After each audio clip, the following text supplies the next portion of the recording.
Hello friends, welcome to my channel. Friends, आज हम पढ़ेंगे प्रेजेंट परफेक्ट कंटिन्यूअस टेंस। तो फ्रेंड्स, इस टेंस के अंदर उस टाइप के सेंटेंसेस आते हैं जैसे कि जिसमें हम लोग एक्शन जो होता है वो हम पास्ट से किसी टाइम से करना स्टार्ट किए रहते हैं और अभी प्रेजेंट में भी वो काम चलता रहता है। तो इस प्रकार से एक्शन को दिखाने वाले सेंटेंसेस को हम प्रेजेंट परफेक्ट कंटिन्यूअस टेंस के अंदर लिखते हैं। तो चलिए फ्रेंड्स, हम लोग इसका कुछ एग्जाम्पल देख लेते हैं। पहले डेफिनेशन देख लेते हैं। तो इसका डेफिनेशन इस प्रकार होगा: the present perfect continuous tense is employed in a sentence to indicate an action that started in the recent past and still continuing the present. तो फ्रेंड्स, यहाँ पे जैसा कि मैंने बताया कि कोई भी एक्शन जो है पास्ट से स्टार्ट हुआ रहता है और वो अभी तक प्रेजेंट में भी चलता रहता है, तो उस टाइप के सेंटेंस को हम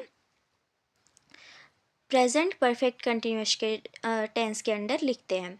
जैसे कि मैं 4 घंटे से पढ़ रहा हूँ।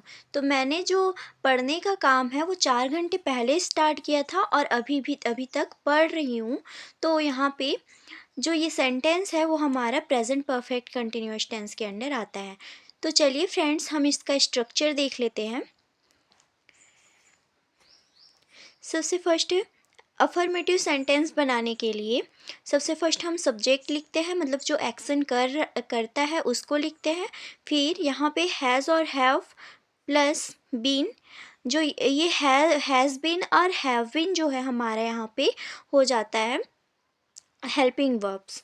फिर ING form of the verb, जिसको हम fourth form of the verb बोलते हैं, plus object plus since for plus time. यहाँ पर सिंस और फॉर लगाने का एक रूल होता है फ्रेंड्स, जो हम आगे देखेंगे। और उसके बाद आता है निगेटिव सेंटेंस। निगेटिव सेंटेंस बनाने के लिए हम हेल्पिंग वर्ब के बाद नॉट लगा देते हैं, लेकिन यहाँ पे हम देखेंगे हेल्पिंग वर्ब दो आता है। ये तो हैज़ बीन आता है, ये तो हैव बीन आता है। सिंगुलर के साथ हैज़ बीन आएगा और आई और प्लूरल के साथ हैव बीन आएगा। तो यहाँ पर हम सब्जेक्ट पहले लिखते हैं, फिर इसमें से कोई एक हेल्पिंग वर्ब लगता है हैज़ और हैव। फिर हम यहाँ पे नेगेटिव सेंटेंस बनाने के लिए नॉट को हैज़ और हैव के बाद लगाते हैं, बीन को बाद में लिखते हैं। फिर आता है बीन, फिर ING form of the verb plus object plus since और फॉर प्लस टाइम। इसी प्रकार फ्रेंड्स, हम इंट्रोगेटिव सेंटेंस बनाने के लिए सबसे पहले हेल्पिंग वर्ब जो यहाँ पर सब्जेक्ट के बाद लगा है, उस हेल्पिंग वर्ब को सामने ले आते हैं, हैज़ और हैव प्लस सब्जेक्ट प्लस उसके बाद वाला जो हेल्पिंग वर्ब रहेगा वो सब्जेक्ट के बाद ही लगेगा, been plus ING form of the verb plus object plus since और for plus time plus question mark. सभी टेंसेस की तरह इसमें भी हमें क्वेश्चन मार्क को इंट्रोगेटिव सेंटेंस बनाते टाइम नहीं भूलना है। अब फ्रेंड्स, हम इसके रूल्स देख लेते हैं कुछ। Use since with uncountable time.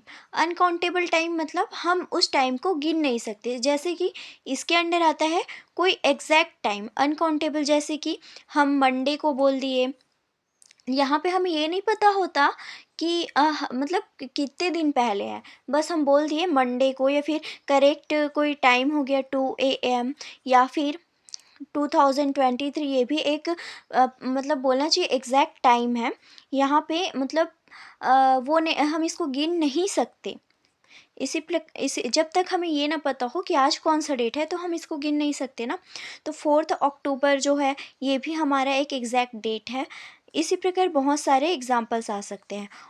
यहाँ पर है use for with countable time. Countable time मतलब जिसको हम गिन सकते हैं, जैसे कि हम किसी सेंटेंस में बोलते हैं मैं 4 घंटे से पढ़ रहा हूँ, तो हम जान रहे हैं हम कितने घंटे, मतलब हम जो 4 है उसको गिन पा रहे हैं ना। तो यहाँ पे ऐसे सेंटेंस जो है हम में जो है फॉर का यूज़ होता है। अब फ्रेंड्स, हम एग्जाम्पल देख लेते हैं। She has been playing for 3 hours. यहाँ पर देखिए 3 आवर्स के पहले फॉर लगा है, क्योंकि हम यहाँ पर 3 जो है वो काउंटेबल है, इसलिए क्योंकि हम 3 घंटे से खेल रहे हैं ना, वह 3 घंटे से खेल रही है। इसका मीनिंग ये निकलता है। तो यहाँ पर हम स्ट्रक्चर को फॉलो किया है फ्रेंड्स। सबसे पहले हमें रखना है अफर्मेटिव सेंटेंस के लिए सब्जेक्ट, तो सब्जेक्ट मतलब सी। फिर हैज़ और हैव, तो हम सी के साथ हैज़ का यूज़ करेंगे। फिर बीन, तो यहाँ पर बीन आ गया।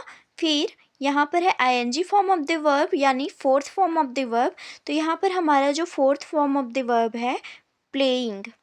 फिर सिंस और फॉर लगाते हैं, तो यहाँ पर जो सिंस और फॉर लगाते हैं वो पीछे का जो टाइम रहता है उसको देख के लगाते हैं। तो यहाँ पर हमारा टाइम है 3 आवर्स और 3 काउंटेबल है, इसीलिए हम यहाँ पर फॉर लगाए हैं और उसके बाद हमारा जो एग्जैक्ट टाइम है वो। तो यहाँ पर हमारा ये हो जाता है वह 3 घंटे से खेल रही है। इसी प्रकार फ्रेंड यहाँ पर हम निगेटिव सेंटेंस बनाते टाइम ये ध्यान देते हैं कि हैज़ और बीन के बीच में हमें नॉट लगाना है। तो यहाँ पर सी हो जाता है, फिर यहाँ पर हैज़, फिर यहाँ पर हैज़न्ट लिखा है मतलब हैज़ नॉट, फिर बीन, फिर प्लेइंग फॉर 3 आवर्स, बाकी जैसा का तैसा है। तो इसका हो जाता है हमारा वह 3 घंटे से नहीं खेल रही है। उसके बाद हम यहाँ पर एक हेल्पिंग वर्ब को मतलब हेल्पिंग वर्ब यहाँ पर हैज़ और बीन लगा है, तो हैज़ को सामने ले आते हैं।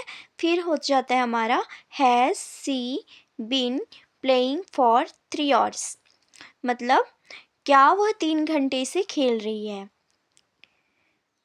इसी प्रकार ये हमारा सेकंड एग्जाम्पल हो जाता है they have been reading since 9 AM। तो यहाँ पर जो दे है वो हमारा प्लूरल नंबर सब्जेक्ट है, इसीलिए इसके साथ हम हैव का यूज़ किए हैं। फिर बीन, फिर रीड का जो फोर्थ फॉर्म होता है रीडिंग, सिंस। अब यहाँ पर सिंस इसलिए लगाया है फ्रेंड क्योंकि जो 9 बजे है वो हमारा एग्जैक्ट टाइम है। 9 बजे मतलब यहाँ पर जो है AM लिखा है मतलब सुबह के 9 बजे, ये हमारा एग्जैक्ट टाइम है जिसको हम काउंट नहीं कर सकते। जैसे कि ये जो 3 आवर्स है हमें ये नहीं पता है कि वो कौन से 3 आवर्स है, ये एग्जैक्ट टाइम नहीं है, इसलिए हम इसको काउंट कर सकते हैं। लेकिन यहाँ पर ये काउंटेबल तो है लेकिन एग्जैक्ट नहीं है, बट ये अनकाउंटेबल है बट ये एग्जैक्ट है। तो यहाँ पर एग्जैक्ट टाइम है इसीलिए हम यहाँ पर सिंस लगाए हैं। इसी प्रकार इसका जब हम इसका मीनिंग हो जाता है हमारा वे 9 बजे से पढ़ रहे हैं या फिर वे सुबह 9 बजे से पढ़ रहे हैं। इसी प्रकार इसका निगेटिव सेंटेंस बनाने के लिए हम हैव के बाद नॉट लगा देते हैं, तो they have not been reading since 9 AM, मतलब वे सुबह 9 बजे से नहीं पढ़ रहे हैं। फिर हम यहाँ पर इंट्रोगेटिव सेंटेंस बनाने के लिए हैव को सामने ले आते हैं, तो हैव सामने आ जाता है तो हो जाता है हमारा have they been reading since 9 AM, क्या वे सुबह 9 बजे से पढ़ रहे हैं। तो फ्रेंड्स ये हमारे एग्जाम्पल्स हो जाते हैं प्रेजेंट परफेक्ट कंटिन्यूअस टेंस के। आई होप कि आप सबको समझ आया होगा। Thank you.